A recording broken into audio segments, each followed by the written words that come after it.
Good morning বন্ধুরা। তো তোমরা কেমন আছো? তো আজকে সকালবেলা এখান থেকেই ব্লগটা শুরু করলাম। গুবলু ঘুম থেকে উঠে পড়েছে, জামা চেঞ্জ করে দিলাম, টয়লেট গেছিল, তো বেড কভার পাল্টাচ্ছিলাম, তো এসে কোলে বসে পড়েছে। তো চলো এবার সকাল থেকে রান্না বান্না করবো, ঘর দূর ঝাড় দেবো, যা সারাদিনের ডেলি রুটিন থাকে তাই তোমাদের কাছে আসবো। গুবলু কোলে বসে পড়েছে, বলছে মাম্মি তোমাকে বেড কভার চেঞ্জ করতে হবে না, দিয়ে কোলে বসে পড়েছে। তো চলো আজকে সকাল থেকে এখান থেকে স্টার্ট করলাম, পরে আসছি। তো বন্ধুরা আমি ভাত চাপিয়ে দিয়েছি, একদিকে ভাত হচ্ছে, একদিকে গুবলু দুধ হচ্ছে, আর আমি এদিকে সবজি কেটে নিচ্ছি। আজকে বাঁধাকপি দিয়ে পকোড়া বানাবো, লাল শাক ভাজা হবে, গুবলুর জন্য মুসুরি দিয়ে ডাল, আর আমাদের মাছ দিয়ে আলু দিয়ে ঝিঙে দিয়ে পাতলা করে মাছের ঝোল হবে। তো তোমাদের যদি খেতে ইচ্ছে হয় আমাদের বাড়ি চলে এসো। আমি তো বাড়িতে নেই, আমি দেশে বাইরে আছি। আমি জয়পুর। বন্ধুরা আমি রান্না বান্না করে নিয়েছি, কাজ বাজ সব হয়ে গেছে। তো এবার স্নান টান করেও নিয়েছি, ঠাকুরকে জল দিয়ে নিয়েছি। গুবলু ঘরে আছে, কান্না করছে। চলো গুবলুকে দেখাই।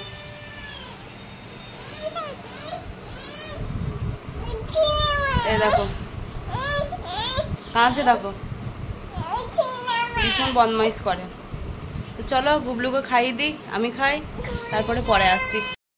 তো খাওয়া দাওয়ার পরে শুয়ে পড়েছিলাম, ঘুম থেকে উঠে জল টল ভরে বসে আছি, গুবলুকে খাইয়ে দিয়েছি।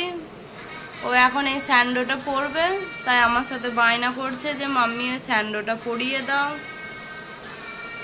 তো স্যান্ডোটা পরিয়ে দেবো। ওই দেখো আমাকে গলা জড়িয়ে ধরে দাঁড়িয়ে আছে, দেখেছো? দেখো বাবা হাই বলে দাও। वो नहीं करेगा, बहुत बदमाश करता है। तुम्हारा बच्चा बदमाश करता है तो कमेंट करके बोल देना, ठीक है ना? चलो বন্ধুরা আমি আবার পরে আসছি। বন্ধুরা আমি সন্ধ্যে দেওয়া হয়ে গেছে, গুবলুকে দুধ হরলিক্স দিয়ে দিয়েছি। তোমার দাদা ভাই চলে এসেছে। তো বন্ধুরা আমি আবার পরে আসছি রাতে রান্না নিয়ে। তোমার দাদা ভাই এসেছে, চাটা করব, চা জল খাবার দেবো, তারপর আবার আসবো রাতে রান্না নিয়ে। তো বন্ধুরা তোমার দাদা ভাই আজকে মাংস নিয়ে এসেছে, চিকেন। তো আলু ভাজছে, আর এরকম মাংস 500 মতন মাংস নিয়ে এসেছে। আমাদের দুজনের এত হয়ে যায় তার ঠিক নেই। তো চলো ভাই আজকে চিকেন রান্না করবে, আমি আজকে রান্না করব না। আমি তো প্রতিদিনই রান্না করি, আজকে তোমার দাদা ভাইয়ের হাতেই রান্নাটা খেয়ে দেখি কেমন হয় কি না হয়। আর ওর পাপা আর ও দেখো খেলা করছে এখানে। ও পাপা যেদিনকে ঘরে থাকবে সেদিনকে ওর পাপার আর রিহাই নেই, সারাক্ষণ পাপার সাথেই খেলবে। আর প্রচণ্ড ঘেমে গিয়েছে, একটু কথা শোনে না। আমাকে যাবার একটু ভয় পাওয়ার, পাপাকে তো ভয়ই পায় না। তো চলো বন্ধুরা তোমার দাদা ভাই রান্নাটা কমপ্লিট করে নে, তারপরে আবার পরে আসছি। তো বন্ধুরা মাংস রান্না হয়ে গেছে, তো কেমন হয়েছে তোমরা অবশ্যই বলো। আর এই দেখো আমাদের ভাত, মাংস আর ভাত, আর কিছুই করিনি। গুবলুর ভাত খাওয়া হয়ে গেছে। এই দেখো তোমার দাদা ভাই বসে পড়েছে, এবার ভাত বাড়বো। তো চলো পরে আসছি। তো বন্ধুরা খাওয়া দাওয়া করে নিয়েছি, বাসন টাসন ধুয়ে নিয়েছি, তো এবার শুয়ে পড়বো।